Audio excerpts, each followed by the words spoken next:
아름다운 믿음의 고백으로 하나님의 은혜를 나누는 오직 주만이 오늘의 두 번째 출연자 바로 만나보겠습니다. 흔히 예수님을 믿으면 잘 먹고 잘 살 수 있다라는 기대감으로 예수님을 믿는 사람들이 더 있는데요. 이번에 나오실 분이 딱 그렇게 믿음 생활을 시작했습니다. 죽음의 두려움 앞에서 예수님을 불렀고요. 세상에서 성공하게 해달라고 하나님의 은혜를 구했는데요. 그렇게 얕은 믿음은 금방 바닥이 드러나고 말았습니다. 그렇게 메마른 믿음의 우물에 예수님은 은혜의 비를 내려주셨는데요. 어떤 은혜의 비가 내렸는지 그 이야기 함께 들어보겠습니다. 춘천 한마음교회 이영규 형제님, 큰 박수로 모실게요.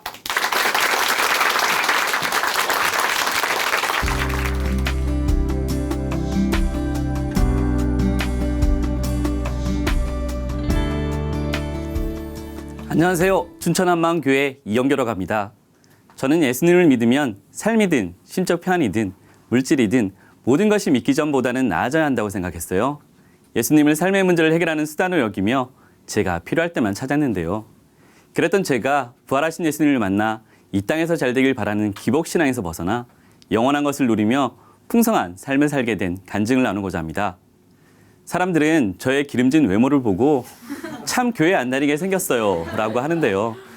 순수하고 담백하게 생겨야 믿음이 있어 보이는데 저는 까무잡잡한 피부에 동남아 스타일로 시작해서 아프리카를 거쳐 남미, 아랍권까지 글로벌 스타일로 느끼하게 생겨서 그렇다네요. 저 또한 얼굴에 늘 번들거릴 정도로 기름이 많이 나왔기에 내 얼굴로 인해 우리나라는 산유국이라며 자랑 아닌 자랑을 하고 다니기도 했어요.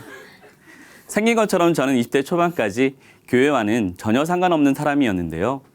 그때까지는 삶에서 하나님을 찾을 이유도 없었고 교회는 저처럼 죄질 일이 없는 사람이 다닐 필요가 없다고 생각했어요. 오히려 교회 다닌 사람들을 보면 뭘 그렇게 용서받을 일을 많이 하나 의아해했는데요. 긍정적 성향이 컸던 저는 하나님 없이도 나름 행복했습니다.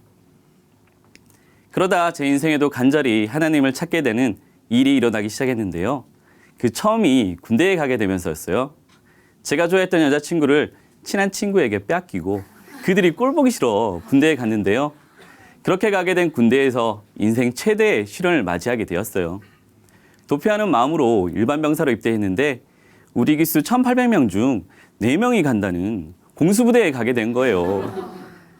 나름 힘들게 갔다 왔는데 막상 군대 얘기하면 사람들은 생긴 건 면제 같은데 무슨 공수부대냐고 믿을 수 없다고 막 웃습니다.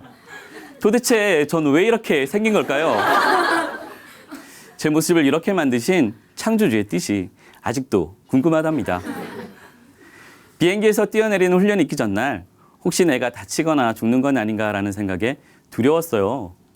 그때 마침 군대 목사님이 오셔서 하나님을 믿으세요. 여러분을 안전하게 지켜주십니다. 이러시는 거예요.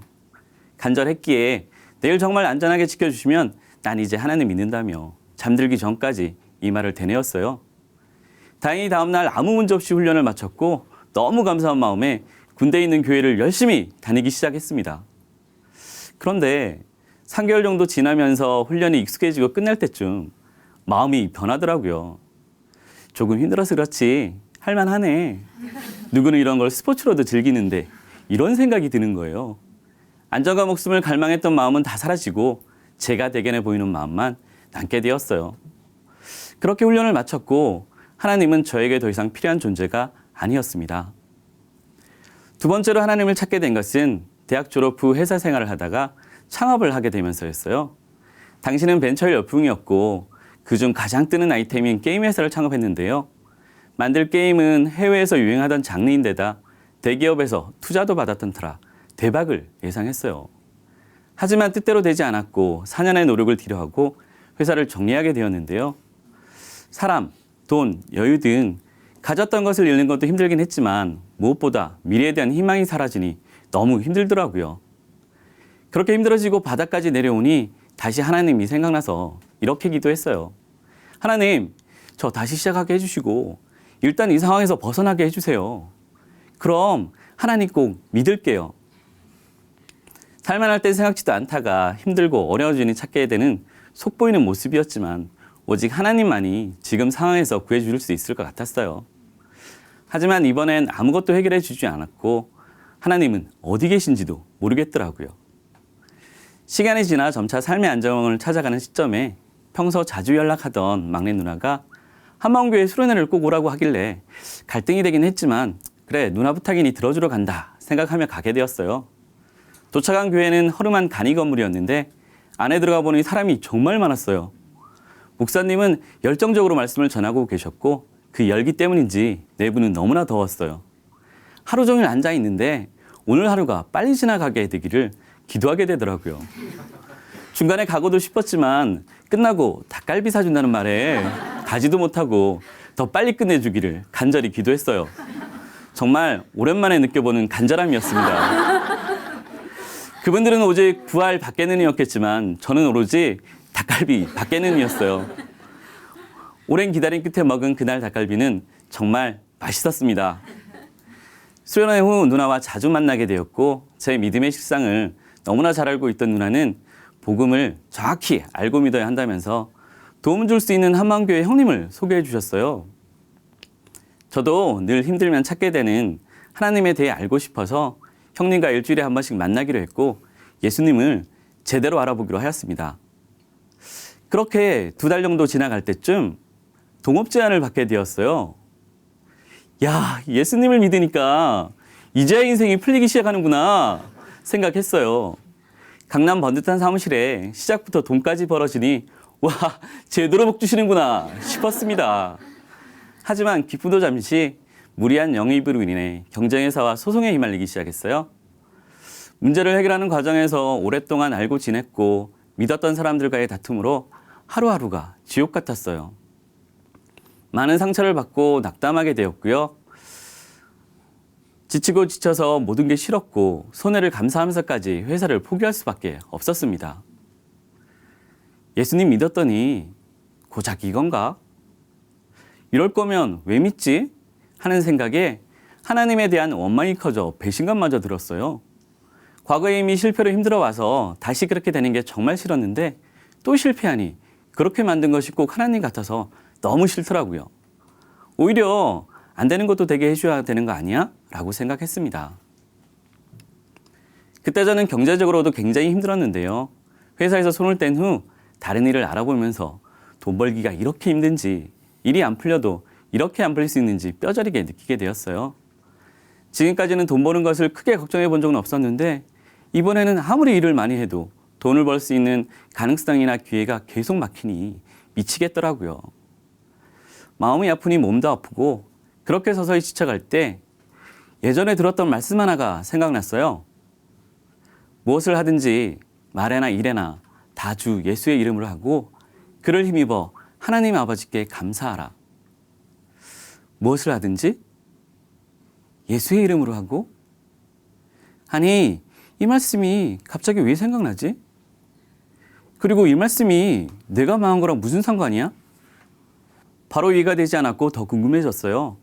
뭔가 알려주시려는 것 같아서 하나님께 기도할 수밖에 없었습니다. 그러던 중 교회 형님들을 통해 삶의 모든 문제의 해답은 복음에 있다는 것을 듣게 되었어요.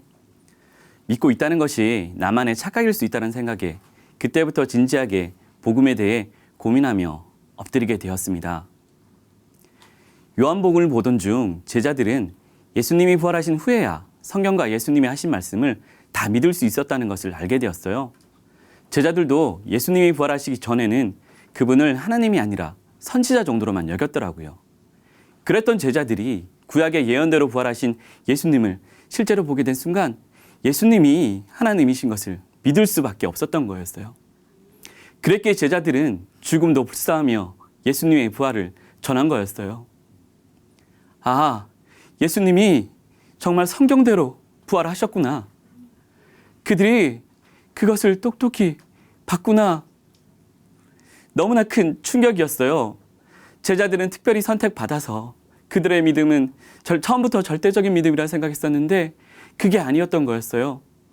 제자들도 예언대로 성취된 그 부활의 예수님을 만난 후에야 흔들림 없는 절대적인 믿음을 갖게 된 것이었습니다. 부활로 예수님이 하나님이신 것이 선명해지니 저도 제자들처럼 부활하신 예수님 앞에 서게 되었는데요. 그동안 저는 내 기준으로 하나 더 주님의 관점에서 주신 거 말고 내가 원하는 거 하나 더를 끝까지 요구하는 사람이었더라고요. 예수님, 내가 원하는 거 먼저 들어주세요. 원하는 거 먼저 들어주시면 당신이 지금도 살아계시다는 것을 믿을게요. 저는 이렇게 말하고 있었습니다. 하나님께서는 부활로 모든 사람이 믿을 만한 증거를 주셨는데 저는 내가 원하는 것을 들어주는 것이 더 믿을 만한 증거라고 우기고 있었어요. 예수님보다 돈이, 세상이, 내 의지가 더 우선이었고 예수님은 그저 저를 잘되게 도와주는 조력자일 뿐이었어요. 결국 저는 예수님을 이용해서 저에게 필요한 욕심을 채우려 했던 것이었습니다. 떡 5개와 물고기 2마리로 5,000명을 먹이신 그 기적을 본 사람들이 배부르고자 하는 자기 욕심 때문에 예수님을 쫓아갔던 것처럼 저도 그들과 동일한 모습이었어요. 내가 예수님을 믿지 않았구나. 내가 주인되어 내 욕심으로 살았구나. 저는 회개할 수밖에 없었습니다. 그리고 부활하신 예수님을 내 마음의 주인으로 모셨습니다. 예수님이 내 마음의 주인 되시니 저에게 주어진 것이 얼마나 엄청난 것인지 알게 되었는데요. 기도 중에 하나님께서는 그분의 마음을 보여주셨어요. 저의 평안을 위해, 저의 기쁨을 위해 너무나 많은 것을 예비해 놓았다고 하시면서 저는 그분이 아들을 줄 만큼 너무나 소중하고 귀한 존재라고 하셨어요. 예수님과 내가 하나 되었기에 포도나무 가지에 포도송이처럼 빼곡히 저에게 주고 싶은 것들로 채워 놓으셨다고 하셨어요. 그런데 저는 여전히 세상을 바라보며 썩어질 것들만 구하고 있었더라고요. 나는 너에게 천국 소망을 주었고 기쁨과 평강도 누리게 했다. 나는 너에게 영원한 것을 이미 다 주었다. 염려하지 말고 나를 믿고 의지해라. 너는 내가 영원히 사랑하는 나의 아들이다 하시는데 주님의 온유한 마음과 풍성한 사랑이 느껴졌습니다. 저와 함께 하시며 영원한 것을 누리게 하고픈 하나님의 마음이 보이니 대가를 바랬던 것이 얼마나 악한 중심인지 회개가 되었는데요. 전능자의 마음이 강같이 부어지니 마음을 주체할 수 없었습니다. 저는 그분의 모든 것을 누리는 자이고 정말 다 가진 자였습니다.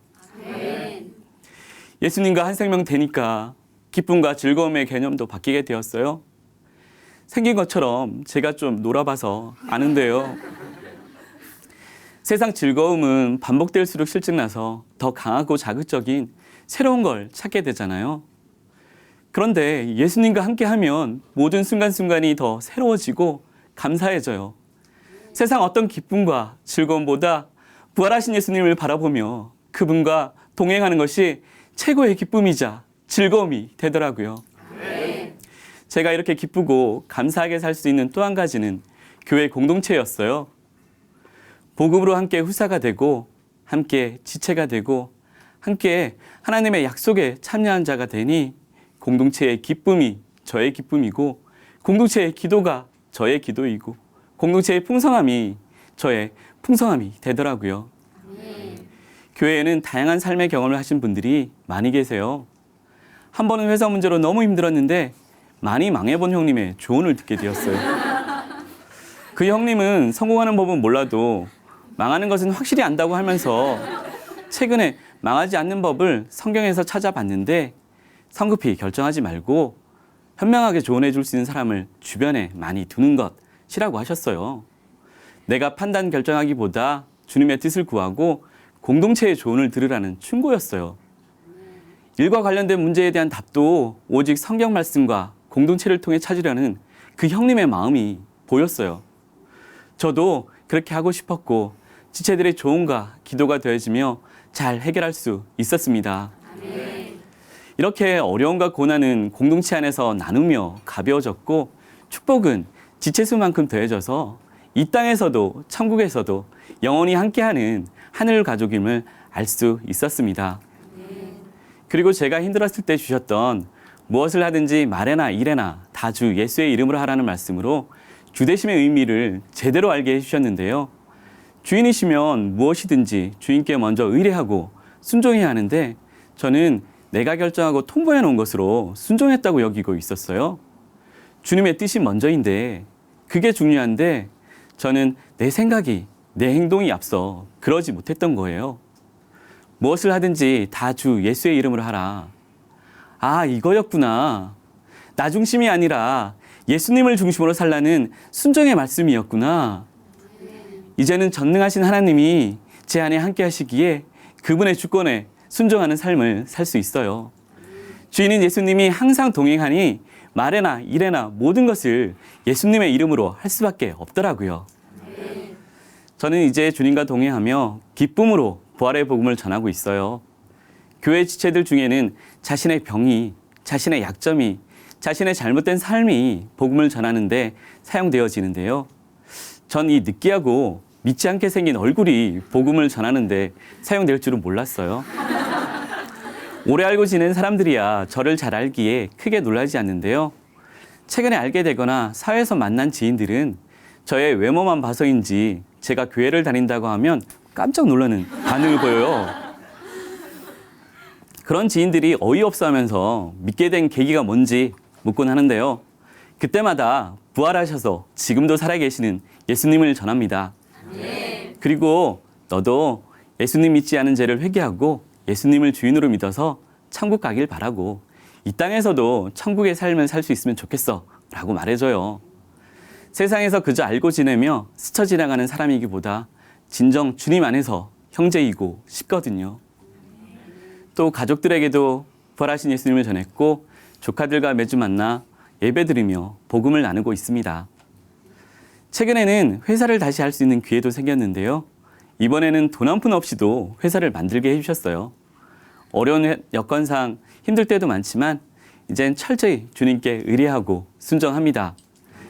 그러니 잘 돼도 감사, 못 돼도 감사입니다. 같이 일하는 이들 중에는 한때 교회를 열심히 다녔지만 지금은 신앙생활에 어려움을 겪고 있는 이들이 꽤 있어요. 그들을 볼 때면 그 영혼들을 구하기 원하시는 하나님의 마음이 부어져 그들에게 계속 복음을 전하고 있습니다. 그중 2명과는 매주 복음을 나누며 같이 일하는 모두가 부활하신 예수님을 주인으로 믿는 진정한 주님의 기업이 되기를 소망하고 있습니다. 전에는 월말이 되면 회사 통장의 잔고를 보며 동그라미 수가 더 많아지기를 기도했었는데요. 이제는 통장 잔고의 동그라미 수가 전도한 사람의 수가 되게 해달라고 기도하고 있습니다. 저는 이 땅에서 잘 되기 위해 예수님을 이용하려던 악한 사람이었어요. 그런 저에게도 부활하신 예수님은 진정한 주인으로 찾아와 주셨고 영원한 것으로 풍성히 채워주셨어요. 모든 것을 다 주신 그 사랑을, 그 마음을 알기에 조금의 대가도 바라지 않고 주님과 동행하며 주님의 꿈을 향해 나아가겠습니다. 감사합니다.